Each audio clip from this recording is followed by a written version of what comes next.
السلام علیکم ورحمۃ اللہ وبرکاتہ۔ محترم دوستوں، امید ہے کہ آپ سبھی حضرات خیریت سے ہوں گے۔ اللہ رب العزت آپ لوگوں کو اسی طرح خوش رکھے اور کامیابی عطا فرمائے۔ میرے عزیزوں، ایک بہت خوبصورت حکایت ہے کہ ایک مرتبہ خراسان کا ایک بادشاہ یہ شکار کھیل کر اپنے محل واپس آ گیا، تو محل میں واپس آ کر یہ اپنے تخت پر جیسے بیٹھتا ہے تو اسے تھکن کی وجہ سے نیند آنے لگتی ہے۔ قریب میں ہی اس کا ایک غلام بڑے مؤدب انداز میں کھڑا تھا، تو نیند کی وجہ سے یہ لیٹ گیا۔ جب اسے نیند آنے لگتی، یہ سونے لگتا، آنکھ بند کرتا، تو ایک مکھی اس کی ناک پر آ کر بیٹھ جاتی، تو یہ بار بار اس مکھی کو اڑا دیتا۔ بار بار جیسے ہی وہ آنکھ بند کرتا سونے کے لیے، پھر مکھی آ کے ناک پر بیٹھ جاتی، تو یہ غفلت میں اور نیند کی حالت میں ہاتھ سے جب مارتا مکھی کو تو اپنے ہی چہرے پہ مار لیتا۔ تو یہ پریشان ہو گیا کہ جب بھی یہ آنکھ بند کرتا سونے کے لیے تو ایک مکھی آ کر بیٹھ جاتی ناک پر اور یہ اس کی نیند کو خراب کرتی۔ تو غصے میں آ گیا اور اپنے جو غلام تھا اس سے کہنے لگا کہ تمہیں معلوم ہے کہ اللہ رب العزت نے اس مکھی کو کیوں پیدا کیا؟ اس مکھی کو پیدا کرنے میں اللہ رب العزت کی کیا حکمت ہے؟ تو غلام نے جو جواب دیا وہ جواب سنہرے حروف سے لکھے جانے کے قابل ہے۔ غلام کیا جواب دیتا ہے کہ اللہ رب العزت نے مکھی کو اس لیے پیدا فرمایا تاکہ وہ بادشاہوں کو، سلطانوں کو یہ احساس دلاتی رہے کہ وہ اپنے آپ کو خدا نہ سمجھ لے۔ اللہ اکبر!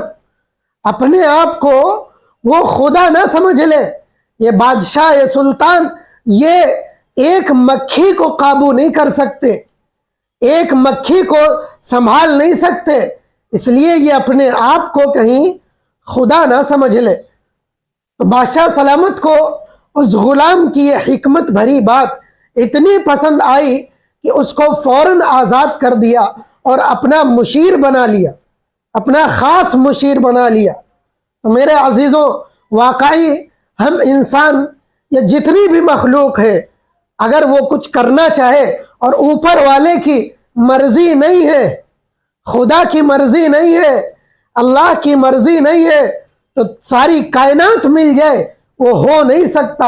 اور اللہ رب العزت نے چاہ لیا تو دنیا کی کوئی طاقت آ جائے اسے کرنے سے روک نہیں سکتی، اسے ہونے سے روک نہیں سکتی۔ دوسری چیز اس حکایت سے معلوم چلتی ہے کہ اللہ رب العزت نے دنیا میں جتنی چیزیں پیدا فرمائی ہیں، جو بھی مخلوق بنائی، کوئی بھی بے فائدہ نہیں ہے، کوئی مخلوق بے فائدہ نہیں ہے۔ ظاہراً دیکھنے میں آتا ہے کہ یہ چیونٹی یہ ہمارے لیے کیا فائدہ پہنچاتی ہے؟ مٹی میں گھر بنا لیتی ہے، چیزوں کو خراب کر دیتی ہے، کھانے پینے میں گھس جاتی ہے، سب برباد کر دیتی ہے۔ ظاہراً کیا دکھتا ہے؟ یہ مکڑی ہے۔ مکڑی کیا کرتی ہے ہمارے لیے؟ جالے لگا دیتی ہے، گھر خراب کر دیتی ہے، دیواریں خراب کرتی ہے، چھت خراب کرتی ہے۔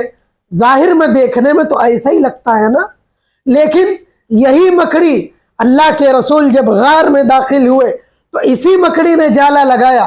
معلوم چلتا ہے میرے عزیزوں کہ خدا کی بنائی ہوئی مخلوق کوئی بھی بے فائدہ نہیں ہے، کسی نہ کسی چیز میں، ہر جتنی بھی چیزیں ہیں کچھ نہ کچھ ہر چیز میں کوئی نہ کوئی فائدہ ضرور ہے۔ یہ تو الگ بات ہے ہم اپنی نظروں سے دیکھ نہیں سکتے یا ہمیں معلوم نہیں چلتا کہ ان چیزوں میں کیا فائدہ ہو سکتا ہے۔ اس لیے میرے عزیزوں، اللہ رب العزت کا شکر ہر دم کرنا چاہیے، ہر چیز میں اس کا شکر بجا لانا چاہیے۔ اللہ رب العزت ہمیں عمل کی توفیق عطا فرمائے۔ وآخر دعوانا ان الحمد للہ رب العالمین۔